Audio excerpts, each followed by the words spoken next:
देखो, सबसे बड़ी बात पता है क्या है? भीमराव अंबेडकर जिन्होंने इतना ज़्यादा स्टडी की थी, हमारे तो पता नहीं, हमारे तो जनरेशन कभी पढ़ ही नहीं सकती उतना जितना उन्होंने पढ़ा था, ठीक है? तो उन्होंने क्या कहा था, आप किसी की भी अंधभक्ति मत करो, चाहे वो कोई भी हो। आप जस्ट क्वेश्चनिंग करना स्टार्ट करो, चाहे वो कुछ भी हो, ठीक है? तो यही आपको सही रास्ते पे ले जाएगा। आप किसी भी चीज़ को ब्लाइंडली फॉलो मत करो। आज हम बात करने वाले हैं कि मैं सीजेपी को क्यों सपोर्ट करती हूँ, ठीक है? देखो, सबसे पहले मैं आपको बताती हूँ। देखो, जो भीमराव अंबेडकर थे, जिन्होंने इतनी ज़्यादा स्टडी की थी, जिनको इतनी ज़्यादा नॉलेज थी, जो इतने ज़्यादा कंट्रीज़ में घूम करके उन्होंने सभी देशों का कॉन्स्टिट्यूशन पढ़ा, उसका उन्होंने सार क्या बताया कि उन्होंने अब हमारा कॉन्स्टिट्यूशन तो बनाया ही है, इसमें तो कोई वो नहीं है कि बनाया नहीं है उन्होंने। और इतने अच्छे जो उन्होंने हमारे संविधान में सारी चीज़ें जो हमारे संविधान में उन्होंने इंक्लूड की हैं, जो कोई नॉर्मल इंसान सोच भी नहीं सकता कि आगे क्या क्या हो सकता है। उन्होंने सारे ऑप्शन खुले रखे हैं कि आगे चल के आप कॉन्स्टिट्यूशन अमेंडमेंट भी कर सकते हो अगर कोई आपको दिक्कत लग रही है। तो उन्होंने इतनी सारी चीज़ें की हैं, तो इसमें तो कोई शक नहीं है कि उन्होंने हमें अच्छा संविधान नहीं दिया, उसी की वजह से हमारे पास इतने राइट्स हैं। तो मैं उनको एक आइडल मानती हूँ, और मानना भी चाहिए। जो एक एजुकेटेड पर्सन है वो उनको आइडल मानेगा, अगर उसने सही पढ़ा है तो, ठीक है? अब हम आगे बात करते हैं। उन्होंने कहा कि आप किसी को भी ब्लाइंडली फॉलो मत करो, मुझे खुद को भी मत करो ब्लाइंडली फॉलो। आप क्वेश्चन करना स्टार्ट करो, ठीक है? चाहे कोई भी चाहे प्रॉब्लम हो, कोई भी कुछ भी चल रहा हो समाज में, आप क्वेश्चन करना स्टार्ट करो, आप एक अच्छे सोल्यूशन तक पहुंच जाओगे, उन्होंने कहा था, ठीक है? अब देखो, मैं सीजेपी को इसलिए सपोर्ट करती हूँ, पता है क्यों? देखो, हमारी जो अभी करंट गवर्नमेंट है, वो अभी, आपको सभी को पता है कि वो धर्म की राजनीति कर रही है, पूरी दुनिया को पता है ये तो मेरे हिसाब से इंडिया एक पंथ निरपेक्ष राष्ट्र है, इसलिए हमें धर्म को राजनीति से, सत्ता से दूर रखना चाहिए, ठीक है? कोई भी हो उनसे क्वेश्चन करना हमेशा। तो अब देखो, हमारे इंडिया में डेमोक्रेसी को बचाने के लिए जो फोर्थ पिलर है ना, वो भी ढंग से काम नहीं कर रहा है। एंड जो ब्यूरोक्रेसी है वो भी, जो ये राजनेता हैं उनके ही अधीन रहती है, उनका ट्रांसफ़र कर दिया जाता है अगर वो निष्पक्ष रूप से काम करते हैं। तो देखो, अगर हम, सबसे बड़ी चीज़ क्या होती है एक देश की सबसे बड़ी चीज़ होती है एजुकेशन सिस्टम।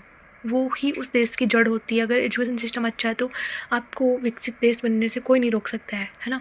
तो हमें एजुकेशन सिस्टम में रिफॉर्म की ज़रूरत है, और आप इससे मना नहीं कर सकते, चाहे आप कितने भी बड़े अंधभक्त हो। आप देख लो, पिछले कुछ सालों में कितनी सारी गवर्नमेंट स्कूल्स बंद हो गई हैं। इसका मतलब क्या है? एजुकेशन का प्राइवेटाइजेशन हो रहा है, ठीक है? और इसका मतलब क्या है? इसका मतलब ये है कि आपको, अगर आप गरीब बच्चे हो, अगर आप पिछड़े हुए कैटेगरी से बिलोंग करते हो ना, तो आप कभी भी गुड एजुकेशन नहीं ले पाओगे। और अगर आप अच्छी एजुकेशन नहीं ले पाओगे तो आप पिछड़े हुए रह जाओगे, समाज में इनइक्वलिटी बढ़ती जाएगी, ठीक है ना? तो जो अमीर लोग हैं वो अच्छी एजुकेशन प्राप्त करेंगे, और वो कभी भी अपने आप से सत्ता को हिलने नहीं देंगे। अब देखो, जो वर्तमान में सरकार है उनका सपोर्ट कौन लोग करते हैं? जो बहुत अमीर हैं, जिनके लिंक है राजनेताओं से, वो सभी ऐसा करते हैं, है ना? तो अगर स्टूडेंट्स हैं उनको अच्छी शिक्षा नहीं मिलेगी, बच्चों को अच्छी शिक्षा नहीं मिलेगी, तो राष्ट्र कहाँ पे जाएगा? वही चोरी चकारी, वही क्राइम, वही आतंकवाद, ड्रग स्मगलिंग, ये सारी चीज़ें होंगी। फिर समाज अनैतिकता की तरफ जाएगा। ये है, अगर एजुकेशन अच्छी होगी ना तो उसको अच्छी शिक्षा मिलेगी ना, अगर वो सेल्फ डिपेंडेंट होगा, ऐसी शिक्षा उसको मिलेगी ना, तब देश बनेगा विकसित भारत। ऐसे ही नहीं बनेगा 2047 तक भारत विकसित। और एक और सबसे बड़ी बात, इन्वायरमेंट का तो आप सभी को पता है। हमारे इंडिया में जितनी भी रिवर है ना, उनका क्या हाल है आप सभी को पता है, ठीक है ना? धर्म के नाम पे लोग धर्म को मान रहे हैं, ब्लाइंडली बोल रहे हैं हम ये हैं हम वो हैं, लेकिन जो आपकी पर्टिकुलर चीज़ें हैं आप उनको रिस्पेक्ट ही नहीं करते हैं। आप उनका हाल देखो, आप एक बार देखा नहीं जाएगा आपसे, बट आपको तो करनी है चीज़ें सारी। अगर एनवायरनमेंट अच्छा चाहिए है तो इसकी जड़ भी एजुकेशन है। अगर आप अच्छी एजुकेशन दोगे, एक अच्छा सिविक सेंस उनमें डेवलप करोगे, तभी तो राष्ट्र में, हमारे देश में इतनी अच्छी चीज़ें हो पाएंगी, है ना? तो मैं सीजेपी को इसलिए सपोर्ट करती हूँ क्योंकि जो मीडिया है ना, वो कभी भी गवर्नमेंट की बुराई नहीं करती है, वो उनके अकॉर्डिंग चलती है। तो फिर सवाल कौन पूछेगा? अपोजिशन होना चाहिए एक स्ट्रॉन्ग। इसलिए मैं सोचती हूँ कि अपोजिशन हमेशा स्ट्रॉन्ग होना चाहिए। वो भी हमारे इंडिया में इतना अच्छे से वर्क नहीं कर रहा है। अगर हम स्टूडेंट्स एक अच्छी एजुकेशन सिस्टम के लिए, ये सिर्फ पेपर लीक की बात नहीं है, हमारे पूरे एजुकेशन सिस्टम को रिफॉर्म की नीड है। ठीक है।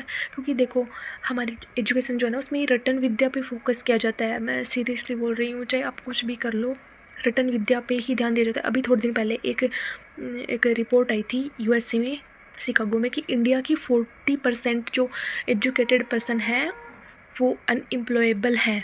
अनएम्प्लॉयमेंट नहीं, अनएम्प्लॉयबल, मतलब उनके पास ऐसा कुछ भी नहीं है जो वो कर सकते हैं, उनको बोलना नहीं आता है यार। और हमारी गलती नहीं है, हमको एजुकेशन ऐसी मिली है जहाँ पे हमें कुछ सिखाया ही नहीं गया है, ठीक है।